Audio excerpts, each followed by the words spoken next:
In ancient Ireland, you could hardly throw a stone without rising a lump in a king's head. They were so plentiful.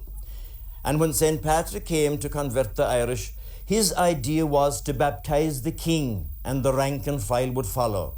A clever plan too, only a foreigner would think of it.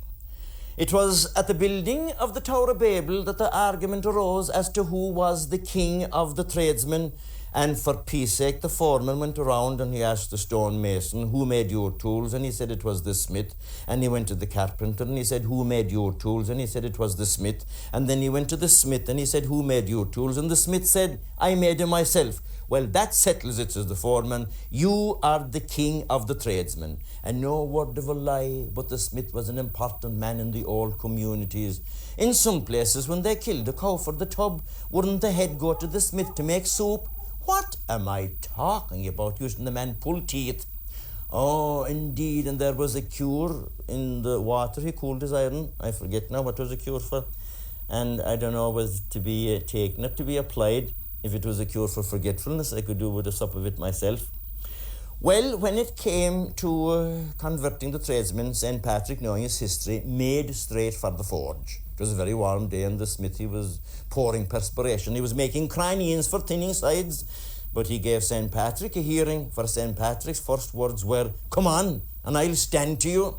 So the two of them went across the road to the public house, and the smith said he'd have a pint. And St. Patrick said he'd have a drop of something temperate, cherry wine. And when the pint was put up on the counter, St. Patrick couldn't help but notice that there was a full finger of a collar on top of the pint. And he says to the publican here, he said, you might as well spill a half one into that. And the publican did.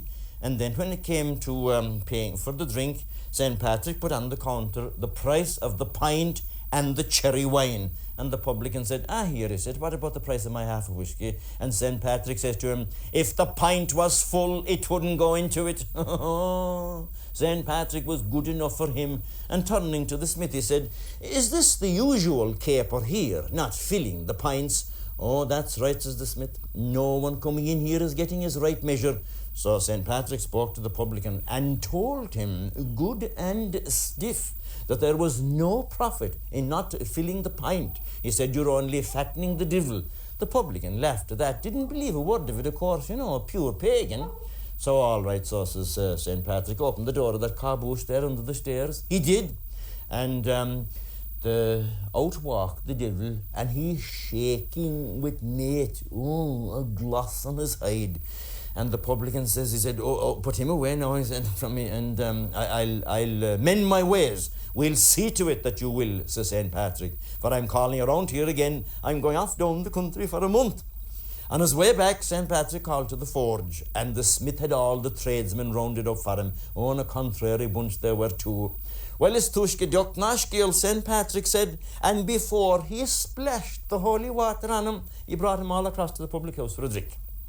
And when the pints came up on the counter, St. Patrick couldn't help but notice, throwing his eye along it, that all the pints were full, only what you might call a little Christian Brothers collar on top of every pint.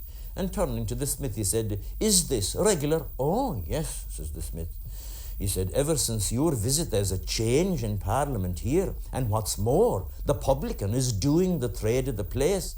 Ní nach una, says St. Patrick, and he went over and he congratulated the publican, and the publican smiled, he said, I'm wondering, he said, what effect all this is having in the queer fellow under the stairs. Can't you open the door of the caboose, says St. Patrick? And the publican did, and out walked the devil. And he was so thin that only for the two horns you could pull him through the eye of a needle. If he turned sideways, you'd mark him absent. And the result of all that in the community was that conversions went ahead with such rapidity that there are now to salt for making holy water.